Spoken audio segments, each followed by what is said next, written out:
चिंता तो हरि।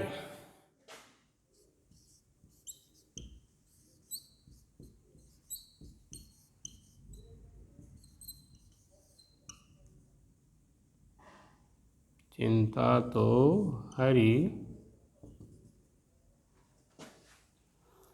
चिंता तो हरि काल की पास।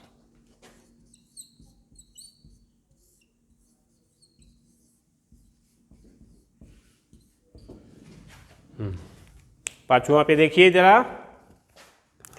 चिंता तो हरि नाव की और न चिंता दास, जे कुछ चितवै राम बिन सोई काल की पास।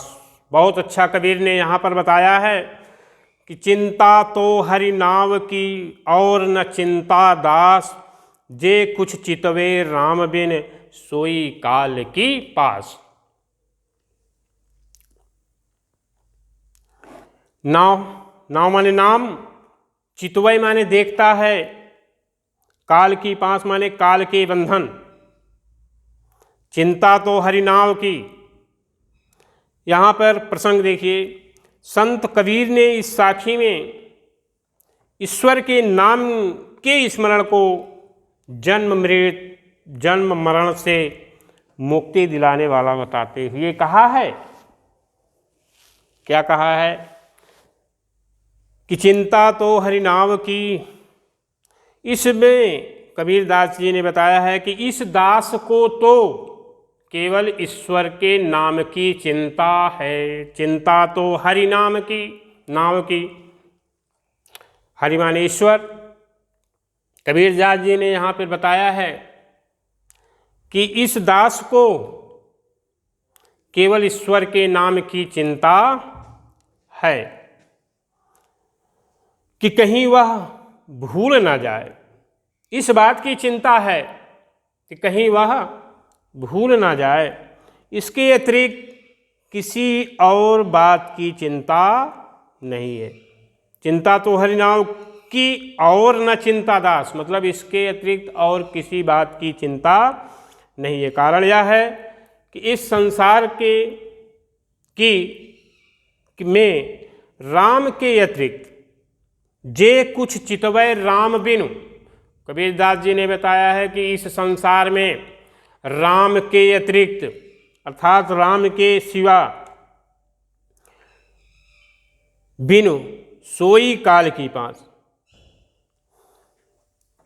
राम के अतिरिक्त जो कुछ भी दिखाई पड़ता है वह सब काल के बंधन से बंधा हुआ है।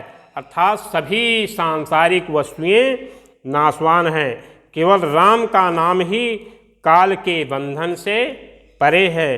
अतः उसी का चिंतन करके मोक्ष पाना संभव है। कहने का भाव ये है कि राम के सिवा इस संसार में जितनी भी वस्तुएं आपको दिखाई पड़ रही हैं वे सब भौतिक सुख जितने भी दिखाई दे रहे हैं वे सभी क्षणिक हैं, नाशवान हैं, जो क्षण भर में वो नष्ट हो सकते हैं। इसलिए कबीर ने यहाँ पर बताया है कि आपको यदि इस संसार से अपने जीवन को मुक्ति दिलाना है, ईश्वर से, परमात्मा से मिलन करना है, तो केवल आपको ईश्वर का स्मरण करते रहना चाहिए। इसमें कबीर ने बताया। पांचवां हो गया। अब आप छठवें पे आएंगे।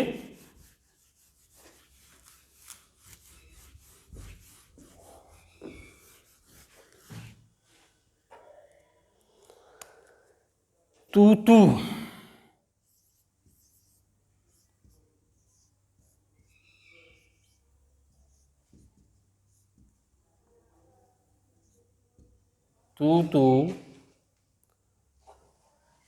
करता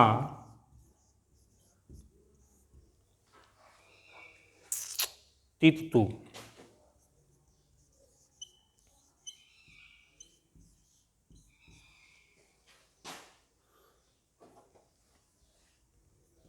ये आपका छठवां पद है।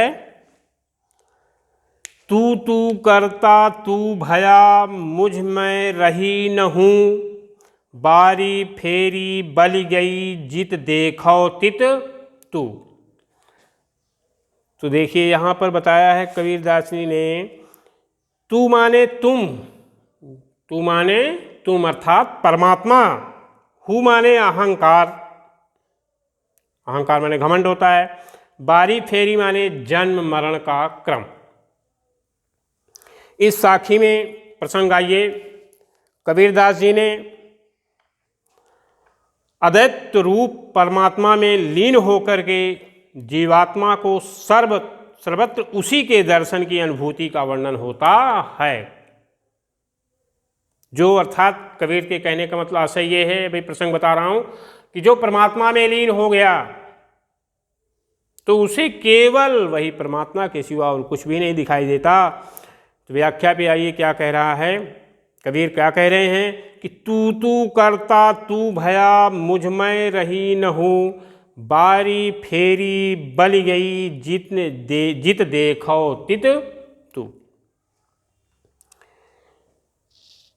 व्याख्या में, हे परमात्मा, हे ईश्वर परमात्मा, मैं तू ही रटता रहा, मैं तू ही रटता रहा और तुम्ही में मैं विलीन हो गया, अर्थात मिल गया, विलीन हो करके स्वयं भी तू हो, तू करता तू भया, तू हो गया। अब मुझे अपने अलग अस्तित्व का अनुभव नहीं होता है, मेरा समस्त अहंकार नष्ट समाप्त हो गया है, अर्थात मुझ में रही न हूँ माने अहंकार समाप्त हो गया है। बारी फेरी बली गई, बारी फेरी बली गई, बारी फेरी माने जन्म मरण का क्रम। अब मेरा जन्म मरण का चक्र भी जल गया है, अर्थात समाप्त हो गया है। इसलिए मैं जिधर भी देखता हूँ उधर जित देखूं तित तू, जिधर भी देखता हूँ उधर तुम ही तुम दिखाई देते हो, अर्थात सर्वत्र तुम्हारा दर्शन होता है। इस प्रकार से ये 5वां दोहा खत्म हुआ। 6वां, हाँ 6वां के बाद आपका 7वां दोहा है कबीर सूता।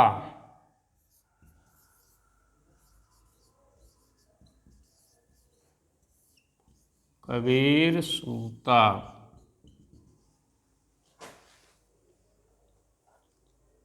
संग लाग,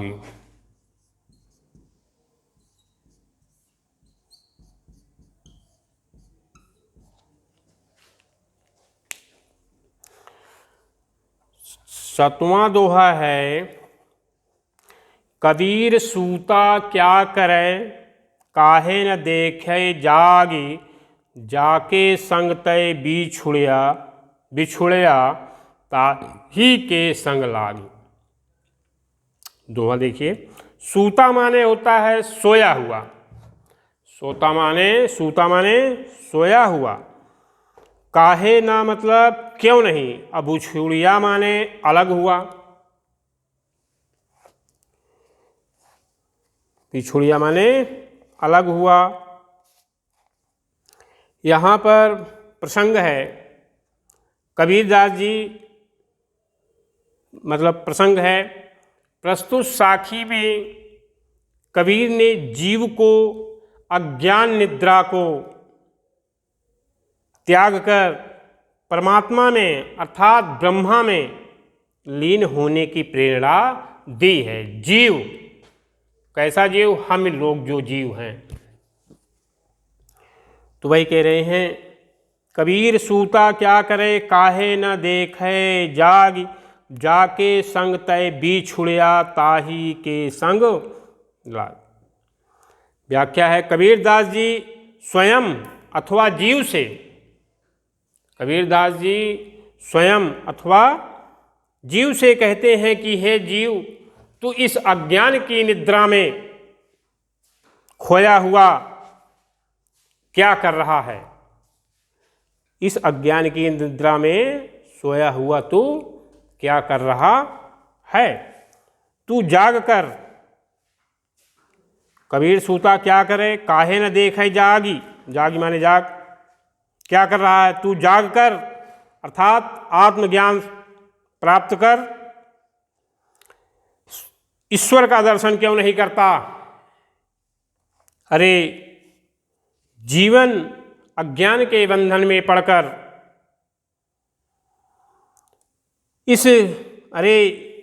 जीवन अज्ञान के बंधन में पड़कर तू जिस ब्रह्मा से बिछुड़कर अलग हुआ है, ज्ञान प्राप्त करके अब उसी के साथ क्यों नहीं लगता है। जाके संग तय बिछुड़िया ताही के संग लागी। कहने का भाव ये रहा कि अरे जीवन अज्ञान के बंधन में पड़कर तू जिस ब्रह्मा को से बिछुड़ करके तू अलग हुआ है, तो क्यों नहीं उसी ब्रह्मा में लीन हो जाते हो। बिछुड़ कर अलग हुआ है, ज्ञान प्राप्त करके अब उसी के साथ क्यों नहीं लगता, अर्थात उसी ब्रह्मा में तुम्हें भी लीन हो जाना चाहिए। यहाँ पर काव्य सौंदर्य है, अज्ञान के वशीभूत जीव को ज्ञान के माध्यम से ब्रह्मा में लीन होने की बात कही गई है, जिससे वह पुनः अपने ब्रह्म रूप को समझ सके। सोना अज्ञान का प्रतीक बताया है इन्होंने, कबीर ने, और जागना जो है ज्ञान का प्रतीक बताया है। 7वां के बाद आप जाइए 8वें पे आ जाइए।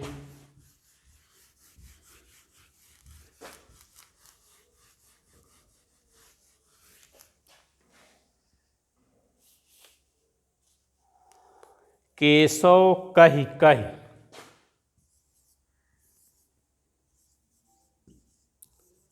केशव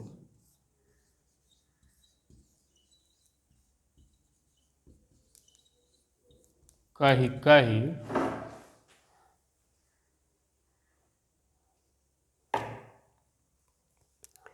केशव कहि कहि लगै पुकार।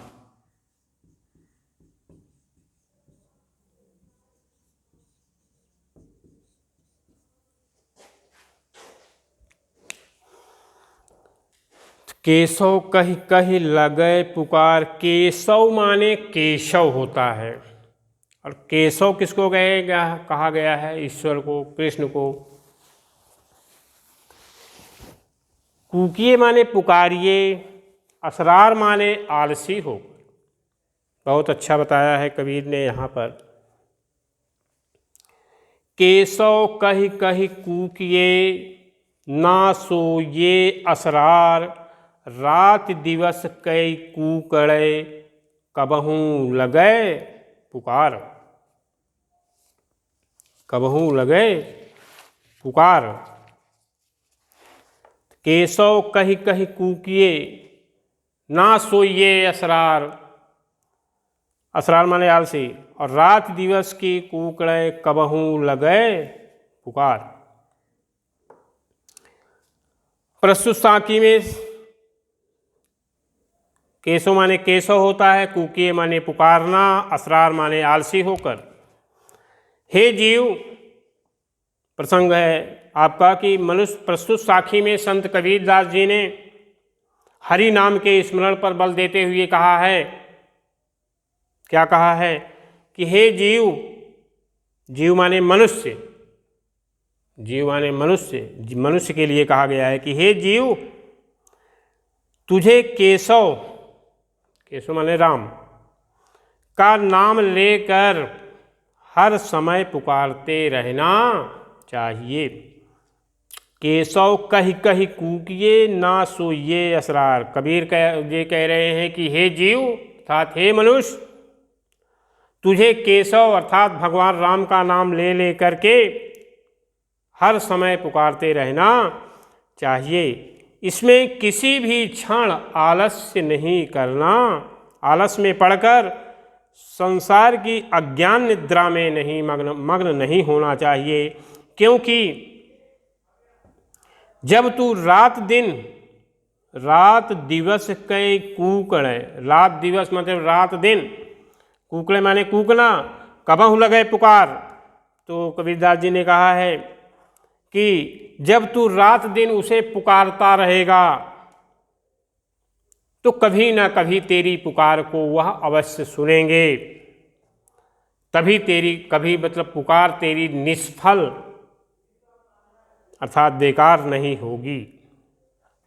तो ये आपका 8वां हुआ कि केशव कह के कूकिए ना सोइए असरार, रात दिवस के कूकड़े कबहू लगे पुकार।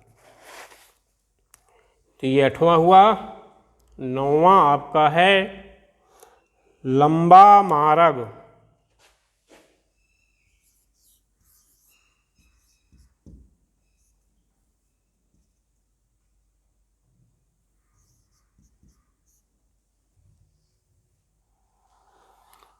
लंबा मार्ग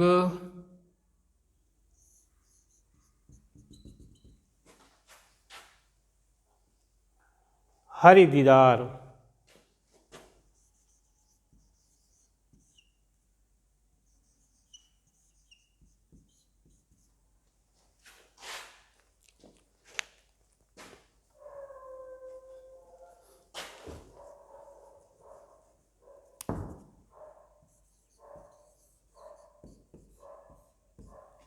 हरि दीदार।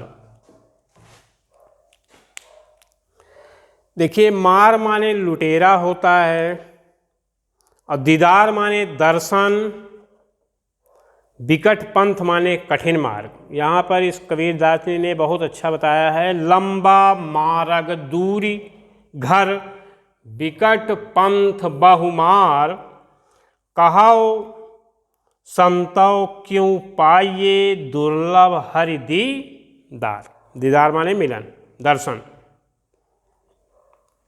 इस साखी में कबीरदास जी ने ईश्वर प्राप्ति के साधना की कठिनाइयों का उल्लेख करते हुए कहते हैं। इस साखी में कबीरदास जी ने ईश्वर प्राप्ति की साधना की कठिनाइयों का उल्लेख करते हुए कहते हैं, बताते हैं कि कहते हैं कि ईश्वर की प्राप्ति का जो साधन है वह बहुत कठिन है। तो लंबा मार्ग, मार्ग माने मार्ग होता है, लंबा माने दूर। तो व्याख्या है, बताया है, ईश्वर प्राप्ति का मार्ग अत्यंत ही लंबा है, अर्थात बहुत लंबा है, दूर है। और लंबा मार्ग दूरी घर, और उनका निवास स्थान भी बहुत ही दूर है, दूरी घर। विकट पंथ बहुमार, वहाँ तक पहुँचने का रास्ता भी बहुत कठिन है, अर्थात बहुत दूर है, कठिन है। अर्थात उसमें काम, क्रोध, मद, लोभ, ईर्ष्या आदि अनेक बटमार हैं। बटमार माने लुटेरे, जो रास्ते में जो ठग लिया करते हैं वही लुटेरे। तो मनुष्य के हृदय में क्या है? काम, क्रोध, मद, लोभ, ईर्ष्या, यह सभी जो मनुष्य के हृदय में हैं वो क्या हैं? लुटेरे हैं, बटमार। यहाँ पर कबीर ने बताया है कि ये लुटेरे हैं, बटमार हैं, जो जीवात्मा रूपी पथिक को ठग लिया करते हैं। बहुत सुंदर बताया है कबीर ने कि जो जीवात्मा रूपी पथिक, पथिक माने राही, को ठग लिया करते हैं। हे संतो, फिर उस परमात्मा का दर्शन कैसे हो सकता है? वह तो बहुत दुर्लभ है। अर्थात कहने का भाव यहाँ पर कबीर ने बताया है कि ईश्वर प्राप्ति के साधन बहुत कठिन हैं और उनका घर भी बहुत दूर है। और आपके हृदय में जो लुटेरे हैं, कौन? काम, क्रोध, मद, मद माने घमंड, लोभ, ईर्ष्या, यह सभी जो है ठग हैं, जो आपको उस परमात्मा ईश्वर की ओर जाने से बीच रास्ते में ही आपके मन को विचलित कर देते हैं। अर्थात वहाँ तक पहुँचने में बड़ी तपस्या है, बहुत कठिनाई है। तो यहाँ पर कबीर ने ये बताया है। 9वां 10वां पे आइए अब।